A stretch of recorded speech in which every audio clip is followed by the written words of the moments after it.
The full moon is in Leo. You know, it falls on a very important star, which is Regulus. Regulus is the heart of the Sphinx. In other words, it's actually the aspect of the lion. So now this actually puts my point across that Vedic astrology is actually the real deal, because it actually falls on the sidereal position, obviously, which is natural. Now, however, I have digged into the whole concept of the flat earth, and you know, I've had a few messages in the past about people saying, what about flat earth in relationship to astrology? Now it makes sense, you know, when you look at some of you're gonna have to bear with me because there's a flight path here, and it's gonna make a lot of noise as I'm recording this, but bear you know, stay tuned in. Now looking at the whole aspect of like what Martin Kenny was talking about, and Santos Bonacci, they actually go into the whole theory of the flat earth movement. But what I've noticed is they haven't really digged into the deeper layer of how astrology functions in relationship to it. Now, when we look at the planetary spheres, you see that Saturn actually controls time, and the way Kenny breaks it down is that Saturn is the last sphere, and after that you get obviously to the firmament, where Uranus is actually part of that cycle, and obviously that's where the fixed stars are positioned. And one of the reasons why I'm talking about the full moon being in Regulus, now that's in the fixed star segment, so you have to bear that in mind.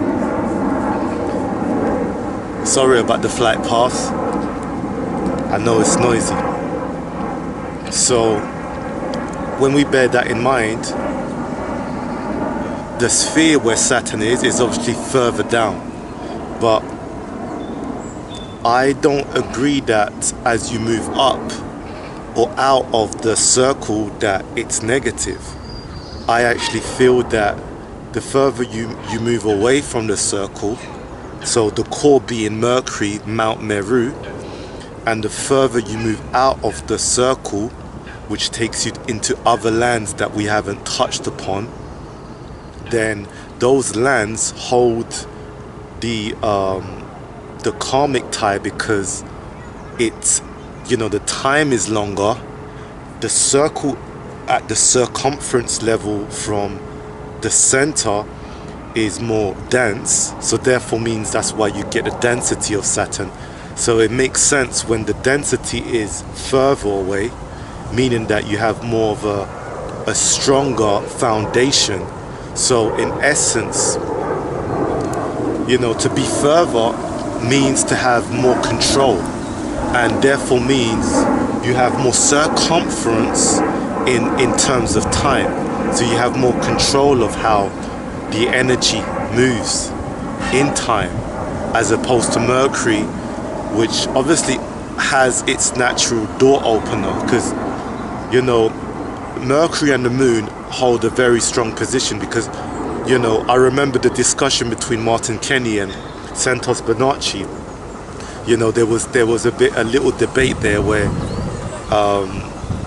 Santos was saying that no, the moon would come first, because obviously the moon is the first inception of time, and then Kenny was saying no, but Mercury.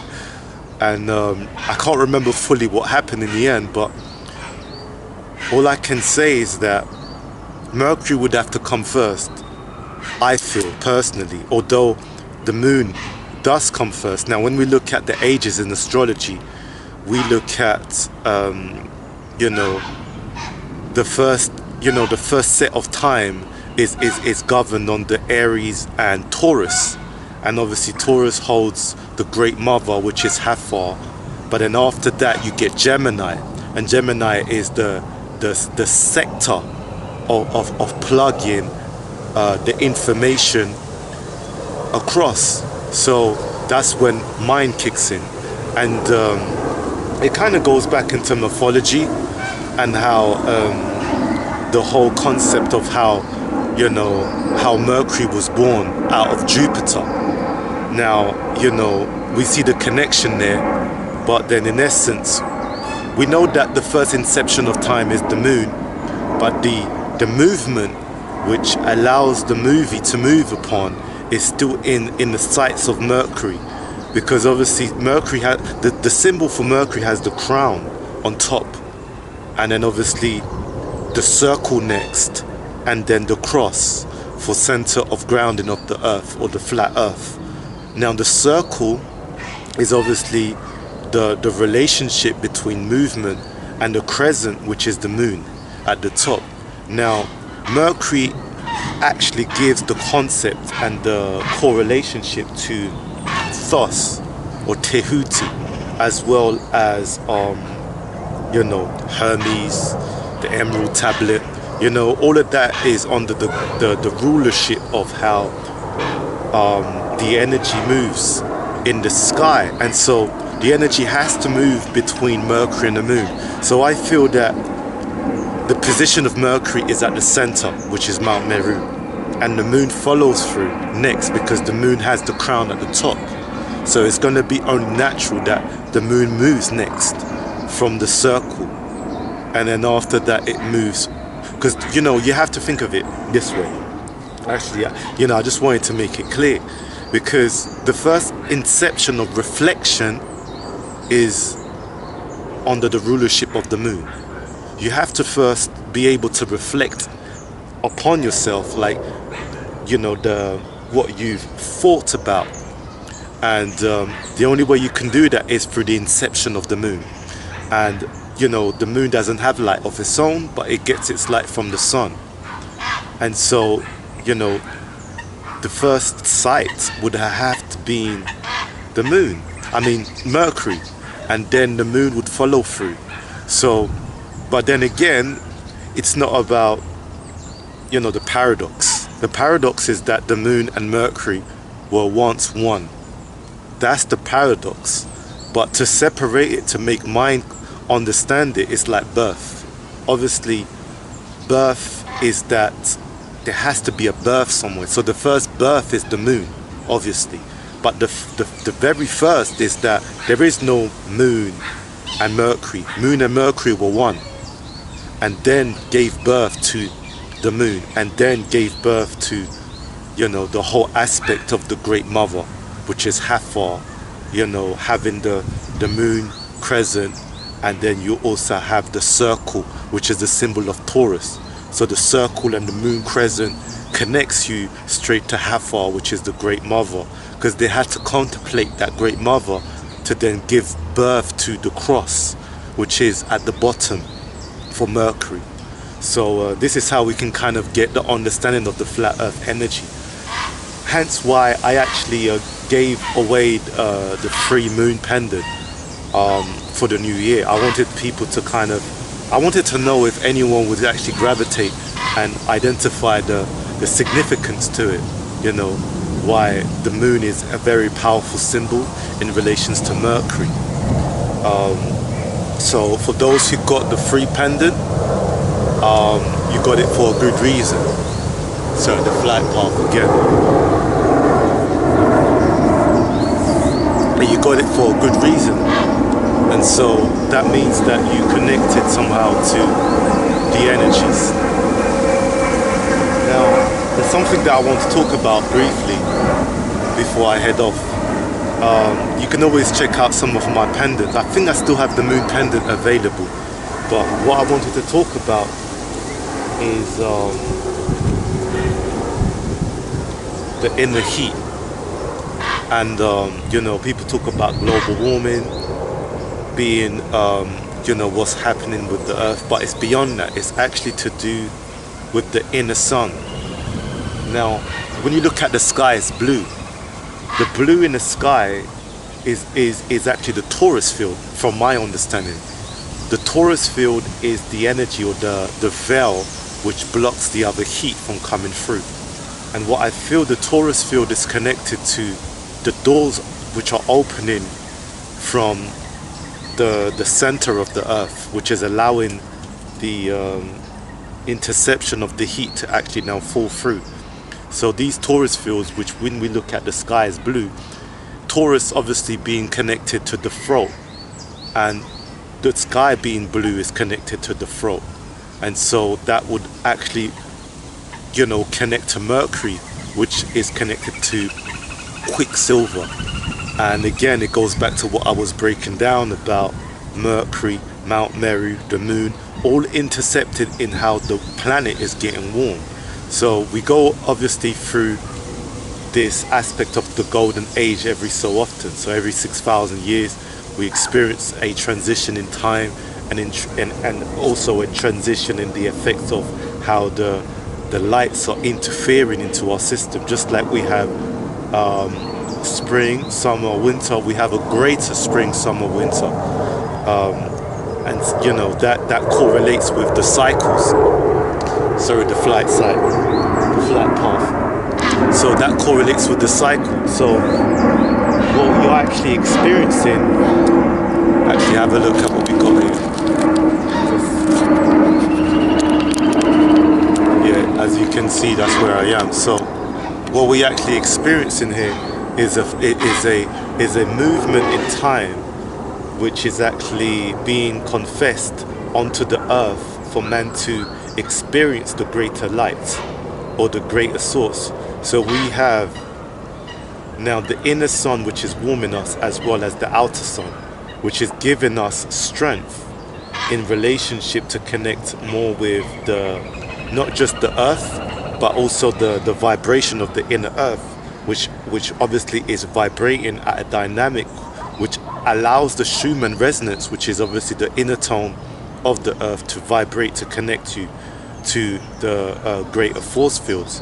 And so obviously as we move along, we feel the vibration is changing on the flat earth. Now, you know, there's a secret there, and obviously the secret there is connected to the earth, the inner earth, and how the compass moves through there in its north magnitude. So the electromagnetic field, which is allowing one to connect to the deeper wisdoms, you know, hence why a lot of people are waking up. You know, the orgonite movement is moving, the you know, the tachyon energy, the chi, whatever you call it. You know, all of these things are coming back into our planet now, because you have no choice but to tune in. And you have to tune in. And even if you're not conscious, you have to tune in to the vibration, because the vibration is always seeking you, and you are seeking it. And so what I'm saying is that you're going to be seeked by the vibration, and if you don't seek it, then it will seek you, and it will either turn you crazy or make you conscious of it, to work with it, to work within it, and go into it.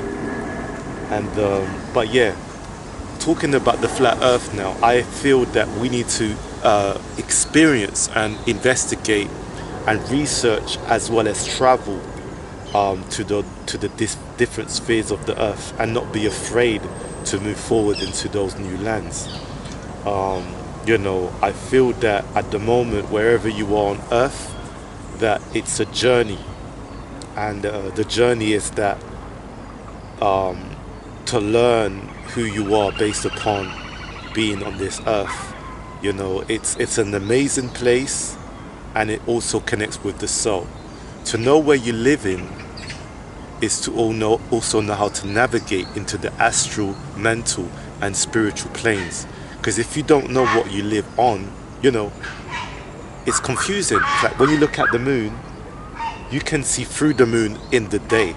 And my friend was telling me that, shouts out to Kumari, you know, you can see the moon, you can see it see-through, because you can see the blue sky behind it.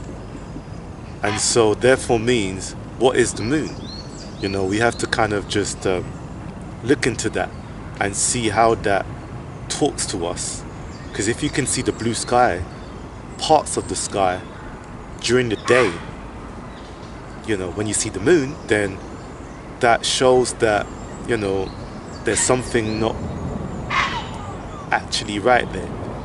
And obviously that's things that we have to investigate, whether the moon is just a light bulb or something, you know.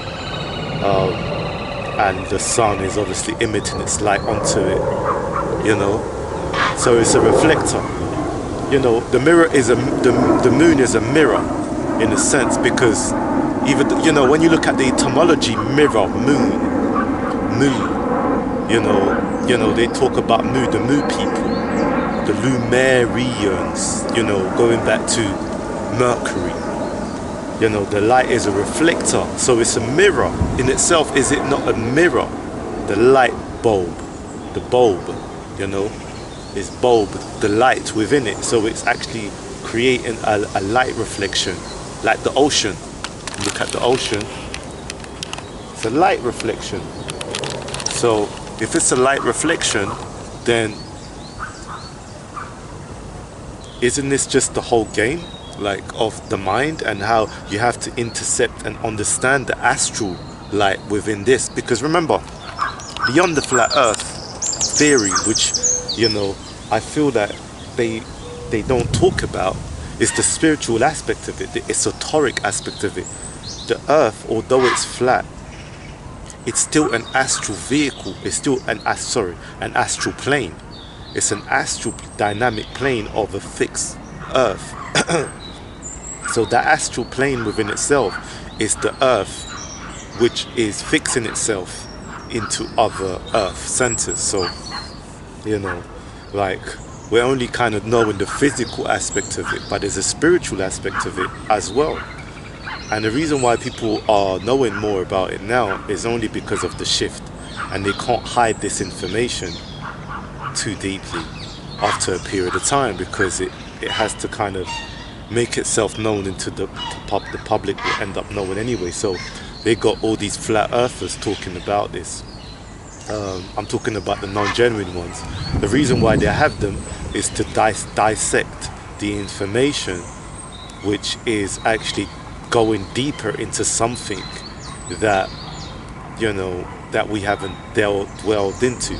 And now with this whole flat earth thing, it's coming out after the whole 2012 theory, because 2012 was an inception to confuse you, to move you away from the truth by bringing it to a further date, which is connected to the inner earth and the heat of the earth, which is coming from the inner sun.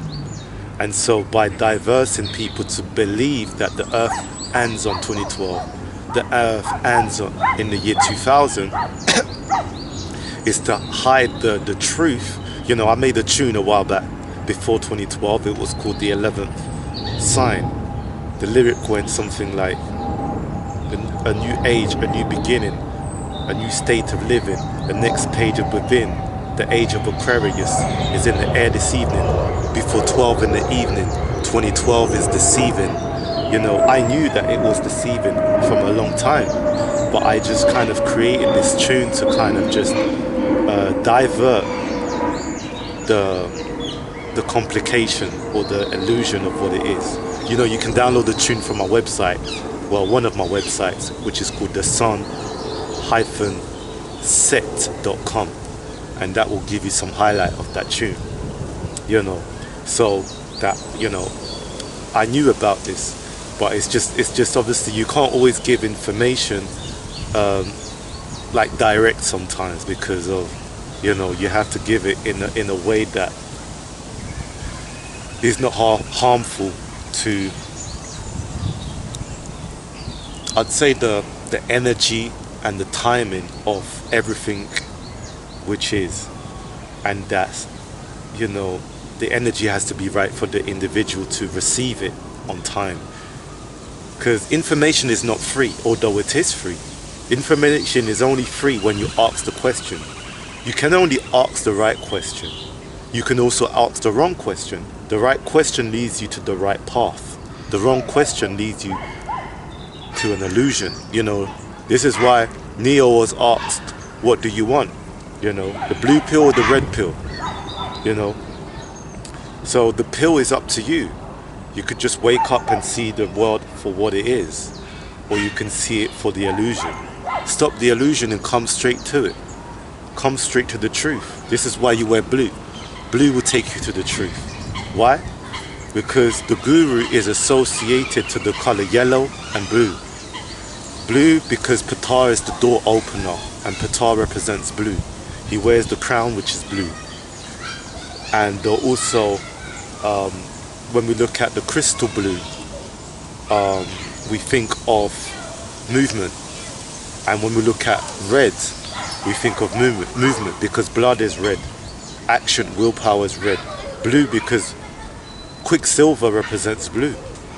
And so, you know, the truth kind of leads you into that.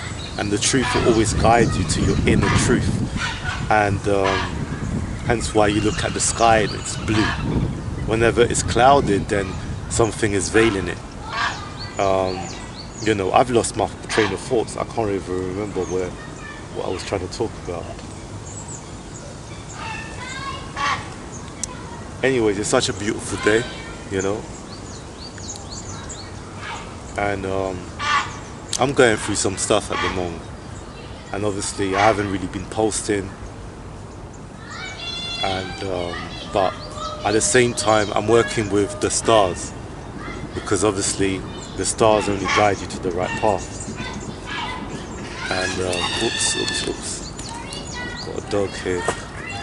It's gone in the water. It's having a shower. Obviously that's the dog there. I don't know if you can see it.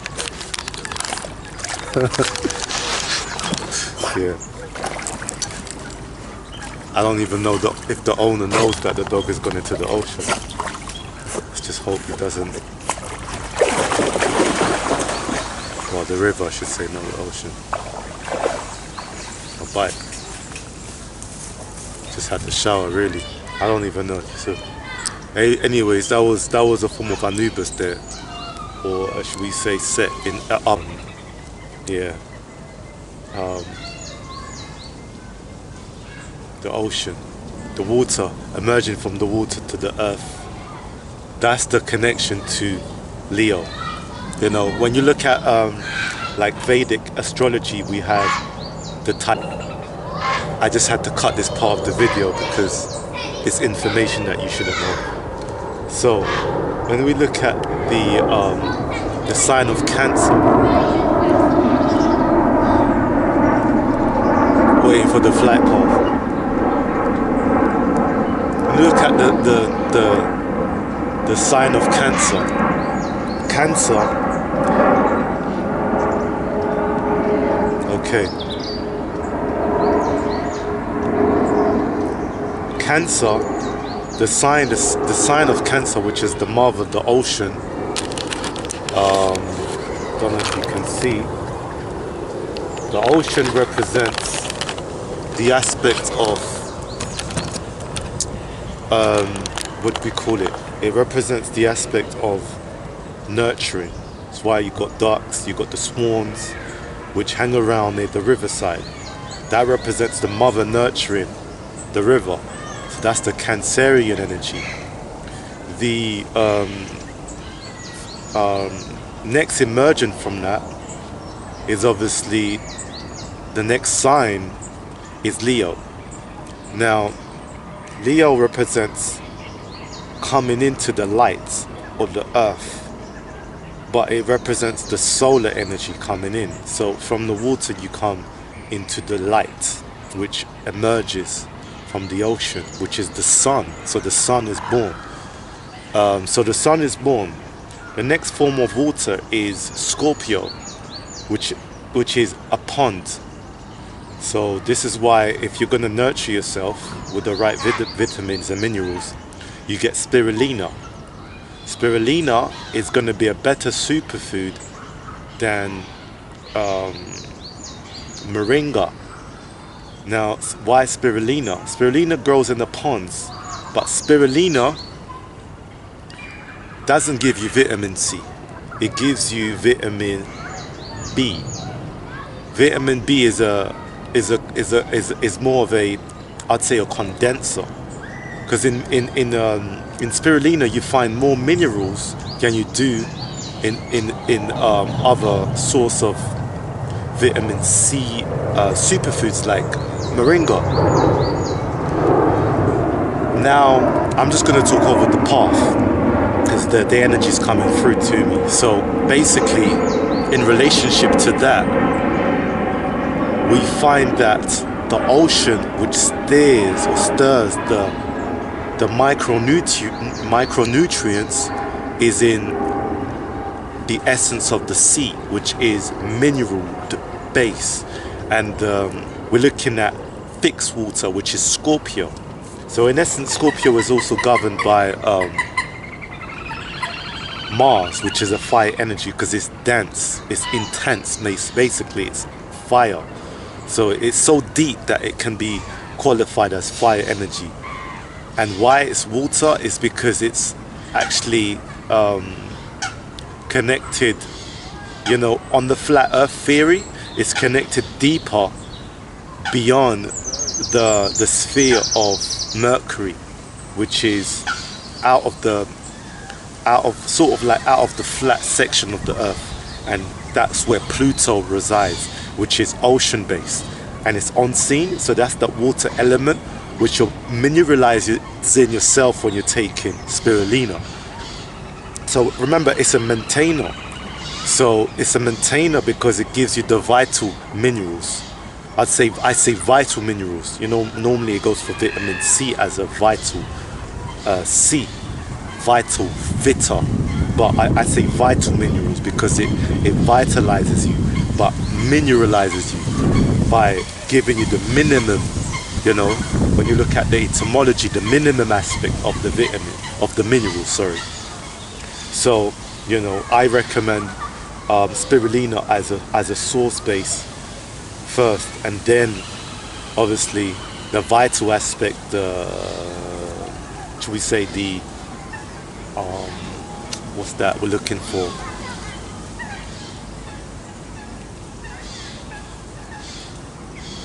The negative ions which you receive from the vitamin C are short-lived. That's why you take minerals, or should we say you take vegetables, you eat vegetables during the day, and vitamins you take, and fruits during the morning, because of that connection there. So yeah, now the whole Leo energy, full moon, represents the love that needs to be seeded onto Earth from the connection of Aquarius. Aquarius representing the light, which is balance, actually. Aquarius is the sign of balance as opposed to Libra. Aquarius is balanced because there's two waves moving, as opposed to Libra, which has a bump. The sign of Libra has a bump because it's being taken to justice, hence why Saturn is exalted in Libra. Aquarius represents balance in its own sign in itself, because Aquarius is about bringing vision. It's unifying friendships from Gemini, which is the first inception of friend, but also gives birth to Mount Meru, which is Mercury governed. Then it seeds onto Libra, which is trying to balance the essence of Gemini, and waits upon being told the information by being weighted. You know, the heart is weighted on a scale because the heart represents Leo. From Leo you then have Virgo, which analyzes and seeks to identify truth or weigh the truth or get a specific layer of information, which then takes Leo, Virgo, the intestines, making sense through the mind, because the intestine is another aspect of the mind, which is Virgo, then weighs itself, weighs the heart, Leo, the heart, where Regulus fits into the sign of Libra. From Libra it then thinks through the lordship of Saturn, which is the greater outer aspect of the fixed earth or flat earth, then gets this information, seeds it to Aquarius, which is the vision, sees the vision now sees the light, then the light sends it to the earth then feeds it, then gets it to the sun gives the information through the full moon, the sun receives its light, gives it to the moon. So the light from the sun seeds the moon, expands that onto the earth, which then feeds information of what the heart is trying to say. Hence why the wind is blowing. Confirmation. So what you find here is that it's feeding you with information to the earth where light is coming in, or true information is coming in, should we say. So the vision there is balanced because the air sign now is balanced. It's like an air, it's an air vibration. So speaking through the air, but it's balanced because it can see the visions. Hence why Pisces, the last zodiac sign, feels, because now it's feeling what the water was giving or getting. So the water, which is Aquarius based, the water bearer, it's feeling the water of an air form, which then feeds the water of a water form, which finalizes its visions. The vision is actually the imprints. Look, when you look at the ocean or the water, it's actually visions. You're receiving visions directly from the sea because it's the last zodiac sign, Pisces. So we emerge from the sea. Actually, that came into my visions the other day, actually talking about that, because the water within itself, this is how we came. We came from the primordial ocean, which is actually dark, because the more you go deeper into the primordial sea, it gets more dense. You can't see it anymore, so it becomes Pluto-like. And Pluto-like is the other side of of looking at the tree of life, because now you're looking at the roots. If you want to look at the tree of life, you know, the Kabbalah, the tree of life, you only see the tree. You only see the, you know, that part of the tree. You don't see the bottom part. These are bamboos, actually. I didn't even realize I'm actually sitting on bamboos. You don't actually see the roots. The root is the true Kabbalah. The tree is actually what you see, you know, what the mundane people study. The real tree is down there, and that's where Pluto resides. You know, it's beyond the flat earth. Pluto resides there, and that's where you know, we seed the information. You know, we seed the information from there. Anyways, that's enough information, you know. Stay tuned in, and don't forget to check out some of my goods on my website. You know, these are ways and techniques to kind of get in tune with the information, and the intels which the light has for you, you know. Thank you so much.